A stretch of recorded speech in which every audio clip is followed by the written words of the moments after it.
As the title suggests, in this piece I am going to be looking at trainers who send just one runner to a specific course on a specific day. My plan is obviously look at individual trainer records, but I will also crunch the data for all trainers within certain parameters. The data for this article has been taken from 2018 to 2024 for UK flat racing. This covers 7 full seasons, including both turf flat and all-weather racing. Profits and losses have been calculated to Betfair starting price, BSP, less 2% commission on any winning bets.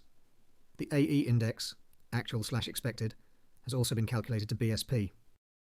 Okay, it's time to crack on with this piece. Let me start by looking at all qualifiers from all trainers. This is not the worst starting point, with losses less than 2 pence in the pound when looking at over 172,000 qualifiers. The figures are better than I had anticipated. Time to split the results by race class to see if we can find any pointers. Horses racing in Class 3 events have produced the highest win strike rate and the best returns. Interestingly, these figures have not been massively skewed by big priced winners. If we focus on Class 3 runners that were priced at 20.0 or shorter, we see the following. These returns are even better than the overall ones. However, these positive findings are probably down to variance or luck, as it is really difficult to give a logical reason why these results have proved profitable. I look at the betting market next and the performance of the top 3 in the betting based on their BSP position. Nothing hugely significant here other than favourites would have lost you the least amount of money. Backing them blind would have only lost around 1 penny in the pound, backed from early morning odds, available around 9 AM, to opening show odds, roughly 10 minutes before the off. This group of runners would have returned punters a small profit at BSP to the tune of £78.65, ROI plus 0.6%. The only issue, of course, is that at the opening show there would be some runners that we could not be 100% sure would eventually start favourite. This, though, is always a problem when quoting favourites stats or price-based stats. We only know the price, market position after the race has started.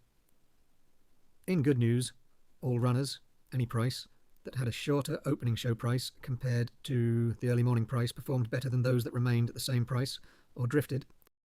What about previous course winners? We might suspect that the results for past course winners may be good, considering they are the only horses from the stable running at the course on the day in the question.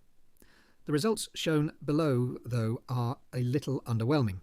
Losses of over 6 pence in the pound is quite poor when we consider the starting point for all qualifiers, losses of less than 2 pence in the pound.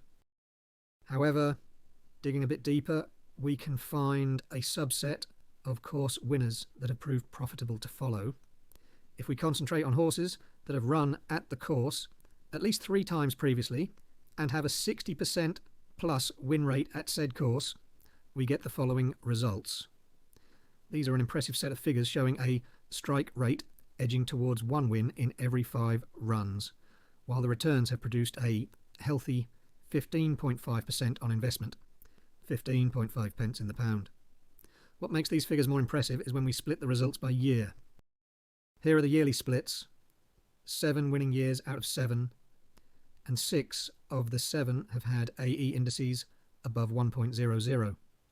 It seems that trainers sending a sole runner to a course should be noted if that horse has run at least 3 times at the track, producing a win strike rate of 60% or more.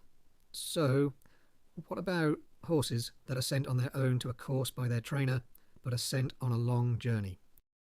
If you want to find out about the long distance travellers, then you can read the full article on the website. Just click the link in the description.